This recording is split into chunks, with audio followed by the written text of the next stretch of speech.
농업톡톡의 최승입니다. 22년 새해 첫 영상입니다. 시청자 여러분 모두 복 많이 받으시고 늘 건강하시기 바랍니다. 새해가 있다는 건 참 좋은 것 같습니다. 새로운 마음으로 새롭게 시작할 수 있는 계기가 되니까요. 구독자가 어느덧 10,000명이 넘었습니다. 제 채널을 사랑해 주시는 분들이 늘 때마다 너무 감사한데요. 또 한편으로는 굉장히 부담스럽기도 하고 책임감을 많이 느낍니다. 늘 부족하지만 조금이나마 도움이 드릴 수 있는 영상을 만들도록 노력하겠습니다.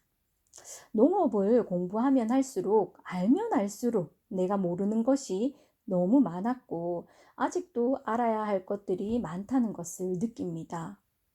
농사가 참 어렵습니다. 식물 공장이 아닌 자연 환경에서 무언가 재배를 한다는 것은 변수가 너무 많습니다. 한 포장 내에서도 토양, 온습도, 빛, 나무의 소질 등 모든 것이 다르기 때문에 작물 생리는 한 가지라도 내가 맞추어 주어야 하는 것이 환경에 따라서 달라집니다. 한 포장 내에서도 환경이 다른데 옆집하고 내 밭은 더 큰 차이가 납니다. 그래서 옆집에 잘 되는 기술을 내 밭에 적용한다고 같은 결과가 절대로 나올 수가 없습니다. 그래서 작물 생리를 알고 내 밭의 나무와 환경을 잘 관찰하고 기록해서 내 밭에 맞게 적용하는 것이 반드시 필요하다는 것을 늘 강조드립니다. 요즘 온풍기 업체들이 바쁘다는 얘기를 들었습니다. 올해 추석이 9월 10일인데요. 많이 빠릅니다. 우리나라 과일 가격은 아직까지 명절의 영향을 많이 받고 있는 실정입니다. 명절이라서 선물도 하고 비싸도 추석이라는 명분으로 많이 사 먹습니다. 그러다 보니 우리 노지 비가림 샤인 농가들이 올해 추석 대목에 출하를 하고자 비가림 활대 사이를 막거나 활대를 바꿔서 미니 연동으로 바꾸고 온풍기도 구입하신 것 같습니다. 아마 지금도 공사를 할까 말까 고민 중이신 분도 계신 것 같습니다. 혹시 비닐 피복만으로 낮에 열을 가두어서 출하기를 당기려고 하는 분이 계시다면 3, 4월 저온으로 인한 냉해 피해가 크기 때문에 반드시 난방기를 준비하는 것이 좋겠습니다. 하우스에서 8월 중순 수확을 목표로 할 때 1월 말경 피복하고 지온이 오른 후 가온에 들어가면 2월 말경에 발화하고 이후 온도 관리에 따라서 4월 초에서 4월 중순경 꽃이 피고 8월 중순쯤 출하가 가능하게 됩니다. 지온이 오른 후에 가온에 들어가면 처음에는 낮 25도, 밤 10도를 유지하다가 다음 일주 후부터는 낮 25에서 28도, 밤 15에서 17도 정도 유지 관리하는 것이 보통입니다. 싹이 나오고 잎이 나오기 시작하면 생육은 빠르게 진행되고 이때 낮에 고온이 되면은 웃자라고 꽃송이 발달에 지장을 줄 뿐만이 아니라 꽃눈이 없어지거나 결과지가 고르게 생육하지 못하기 때문에 낮에 환기를 적절히 해주시고 밤에는 보온이 잘 되도록 해주셔야 합니다. 가온 시기에 따라서 초조기 가온, 조기 가온, 보통 가온, 중가온 등 여러 가지로 나눕니다만 이렇게 인위적으로 환경을 조절하여서 수확기를 앞당길 때는 지난 영상에서도 말씀드렸지만 지상부와 지하부 밸런스를 생각해서 비닐을 다 닫아준 후 지온 상승을 위해서 바닥에 추결 물주머니나 투명 비닐 멀칭 등으로 지온을 같이 올려주어야 합니다. 지온이 뿌리의 활동이 시작되는 12도 이상 될 때에 난방을 시작하는 것이 나무 생육을 위해서 바람직합니다. 또한 매년 조기 가온을 하는 것은 뿌리 생육에 좋지 않기 때문에 연속 조기 가온을 피하시고 작형을 바꾸어 가면서 수세를 회복시켜 주는 것이 필요하겠습니다. 조기 출하를 위해서는 포도나무의 휴면에 대해서 꼭 알아야 합니다. 그래서 오늘은 포도의 휴면 생리와 휴면 타파 기술에 대해서 말씀드리겠습니다.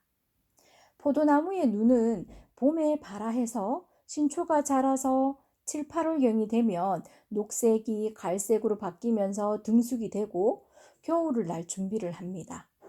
또 신초의 눈들은 5월경부터는 내년에 착가지로 될 눈들이 꽃눈 분화가 시작되고 9월경 이 눈들은 휴면에 들어가서 10월 하순경 가장 깊어지고 11월 상순경부터 서서히 깨어나서 품종에 따라서 1월 중하순경 완료가 됩니다. 여기까지가 자발 휴면입니다.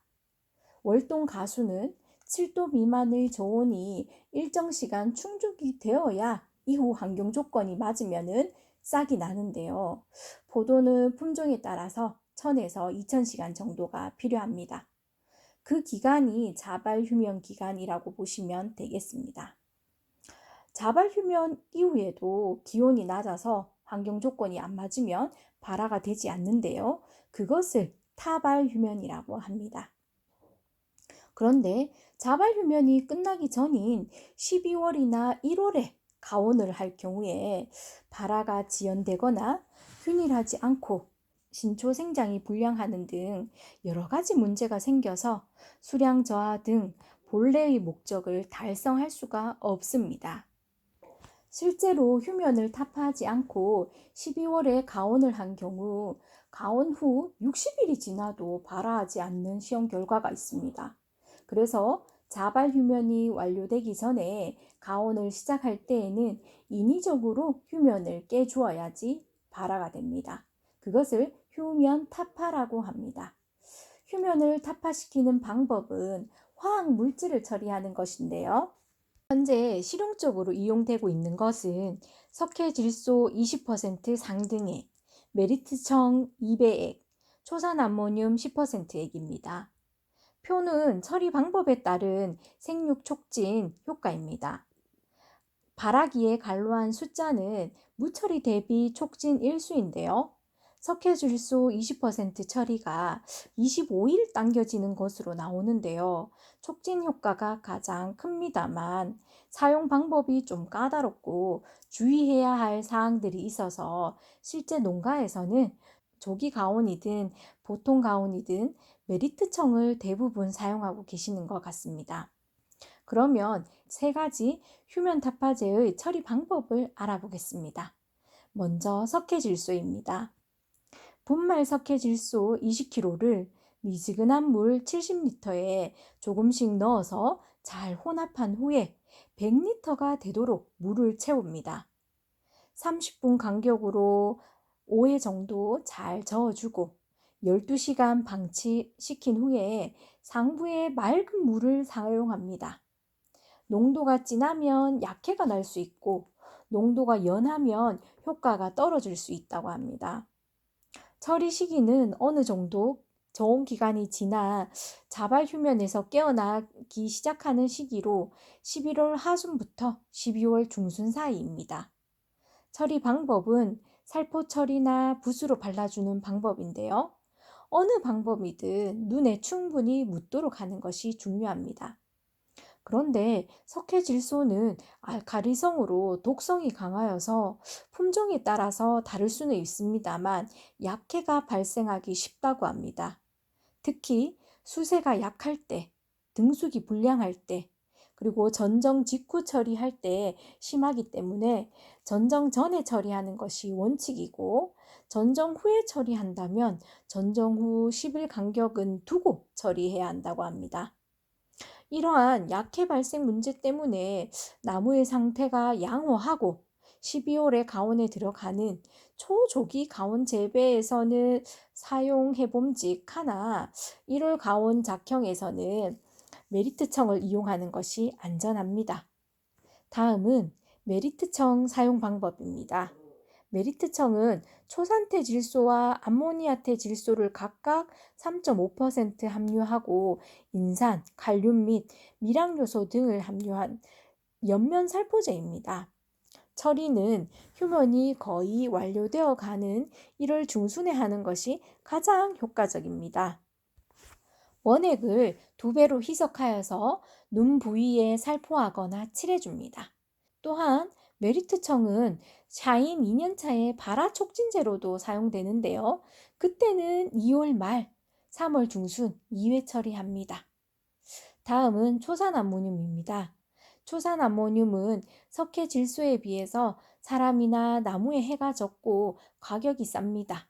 처리 시기는 메리트청과 같이 1월 중순이 적기고 조기 가온 재배에서는 12월에 처리할 수 있습니다. 초산암모늄 10% 용액을 만들어서 눈 부위에 살포하거나 칠해줍니다. 그런데 초산암모늄은 철제를 부식시키기 때문에 살포할 때 파이프에 닿지 않도록 주의하셔야 합니다. 추면 타파제 처리는 열을 가두기 전에 처리하는 것이 바람직하며 하우스 안이 건조하고 토양 수분 공급이 부족한 경우에는 눈이 마르기 쉽기 때문에 약재를 처리하기 전에 충분히 관수하고 약재 처리 후에 일주일 후부터 가지에 물을 뿌려줍니다. 가지에 가볍게 물을 뿌려주면 약재의 재흡수가 촉진된과 동시에 가지가 건조되는 것을 막아서 발화를 촉진시켜 줍니다. 물을 뿌려주는 방법은 하루 중 하우스 안의 온도가 가장 높은 12시에서 1시경에 가지 전체에 골고루 뿌려줍니다. 스프링쿨러가 있고 상황이 맞다면 1단 철선 위에 걸쳐놓고 돌리셔도 될 것 같습니다.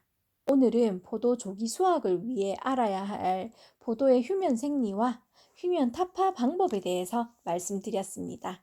끝까지 함께 해주셔서 감사드리고 조금이나마 도움이 되었으면 좋겠습니다.